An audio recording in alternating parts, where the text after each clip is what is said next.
Did he just say Camera King?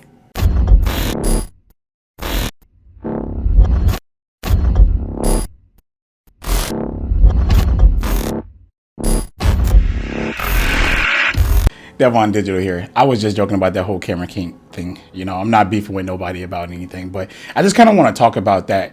How us users or techies is rating these cameras as one being an overall Camera King. Now, because I'm a photographer in the photography world, there's no such thing as a Camera King in our world. There's great cameras that do great things differently, and each camera has flaws.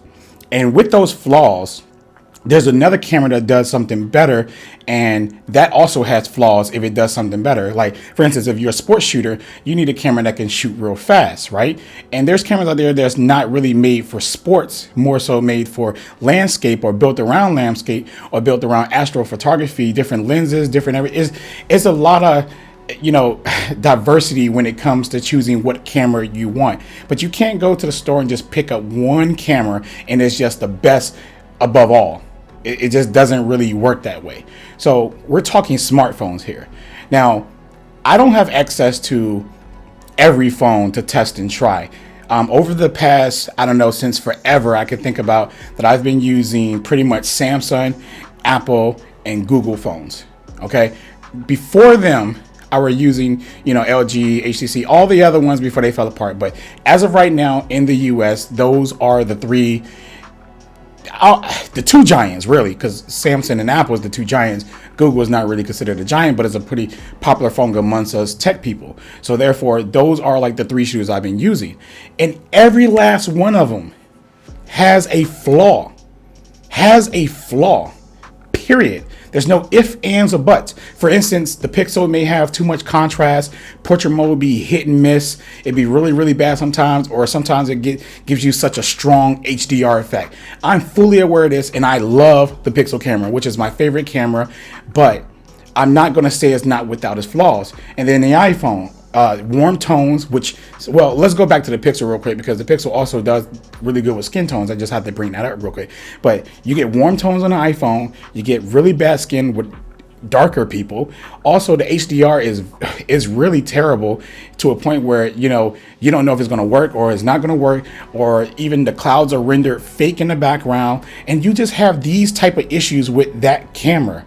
And then you have the Samsung phone, where it also messes up skin tones. The shutter is very okay. So this is, some people like to say it's not a shutter lag. If it's not a shutter lag, it's like a delay after you hit the button. Either way, it has a problem where when you hit that button, if you move or the subject move, the shot is going to be blurry. It just happens. So all of these cameras have flaws. To label one as a king and then everybody tribal behind that and just run with, because this person, you giving people, so much power to tell you something that's very subjective. Because one thing you'll learn in photography is that photography is subjective. I can post up a picture that I thought was really good. I went out there, set up my equipment, set up my lights, got the perfect model, got the perfect outfit, got the perfect makeup and everything, and took that picture. And it took me at least 2.5 hours to edit that picture. And I could post it and share it, and then somebody's going to tell me they don't like it. But I put all of this effort and work into this photo, and yet somebody don't like it. Why? Because photography, images that we see, everything is subjective to the person. Now, granted, there are people who will just fanboy a brand no matter how bad the photo is, and no matter what, or if more people are saying, or big people with big followers or big influencers, if they say something is good, they love that. They feed off of that, and they use that, and they eat off of that, and they will use that in every argument. But that doesn't change the fact that photography is subjective to all of us. So what somebody else may like in a picture, the other person might not. Some pictures may be artistic looking, some may be colorful popping, some may be natural. It's so many different avenues that you can reach out and grab when it comes to what you like inside a photo. So to label one phone as the king of photos is just silly to me. You guys know, and some people may call me a fanboy of the Pixel. I love my Pixel, but it is not the king of photography. Is it my favorite phone to pick up for photography?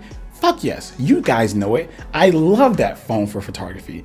It's things about that phone I wish that it had, that Samsung had. It's things I wish that it had, the iPhone had, but it's not like the one-stop all shooter. But we are gonna go and pick the shooter that works best for us at that given time. There's people who don't have access to a Pixel and other phones, and then there's people who just use an iPhone, or people who just use a Pixel, or people who just use a Samsung or a Xiaomi or whatever phone you have, and that's their best camera they have. That's the best you have. So that's your best. That's not everybody else's best.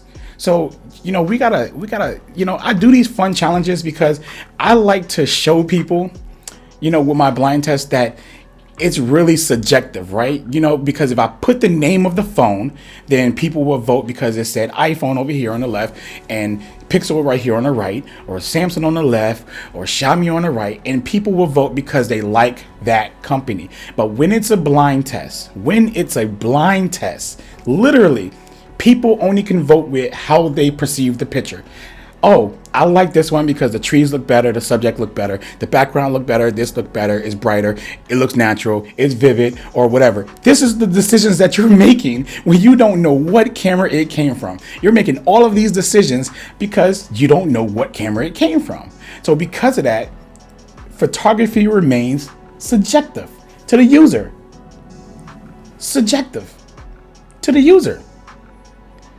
So personally, there's no king out there for me, guys. There's no king. There's my favorites in a list of which ones I would use for what and what and what. Yeah, I wouldn't use my Pixel for video. If I was trying to do like any YouTube work or real video work, I would probably pick up an iPhone. Everybody knows how good the video is. I'll even pick up a Samsung over my Pixel for video because that video is good too. And I believe that if you ever did video tests as well, which I thinking about doing side by side, I think that people will still vote for another one over the iPhone. But when you know what it is, when you know what phone it is, you're gonna vote because that's what you like.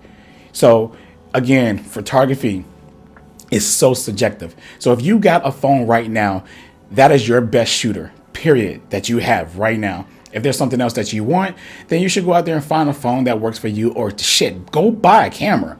Literally go buy a camera, learn how to Photoshop and edit and whatever if you want the best photo that you can possibly get. But just keep in mind, somebody's not going to like it. No matter how much effort you put into it, no matter how much time you put into it, there's going to be somebody that don't like it. What matters is that you like it.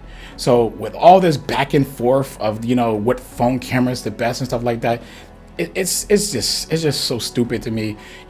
I personally love the iPhone cameras. I want that HDR issue fixed, whether you recognize that as a problem or not. I don't really care, but I know that is a problem because I shoot with it every day and I compare it and I do it and I see it live in my viewfinder, how it would blow the background out if I got a subject close enough or whatever. And sometimes it works, sometimes it don't. And it just happens. I haven't had that happen on my Android devices like that. They just don't do it. I want that fixed on the iPhone. Seriously, the warm tones, I don't care. I could get over that because I could go back and post and change the tones and edit that. Skin tones, I can play around with that and fix that. But, things like the HDR, you can't fix that. You can't fix that unless you're shooting raw all the time and then you're trying to bring it back.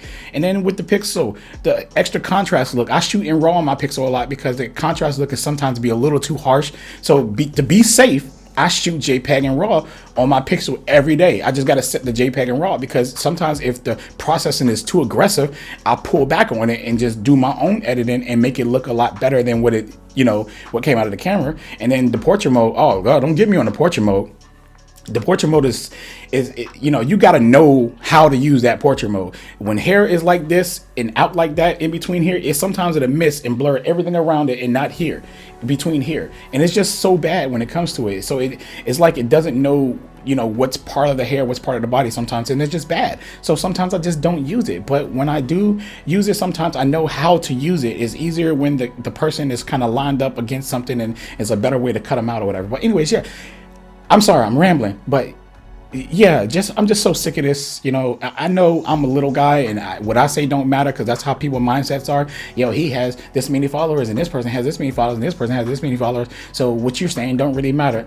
That's cool. That's cool. Don't take my professional advice because I have been doing photography longer than probably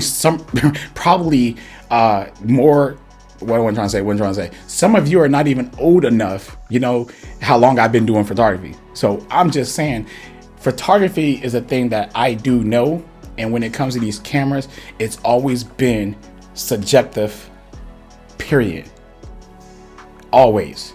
There's not even, the rules of photography gets broken by every photographer. There's wrongs, there's right to do, and then you be creative because it's always about being creative with everything that we do. That's it. But anyways, hope you enjoyed this video. Sorry about the ramble, but I just had to get that off my chest. Delvon Digital, out.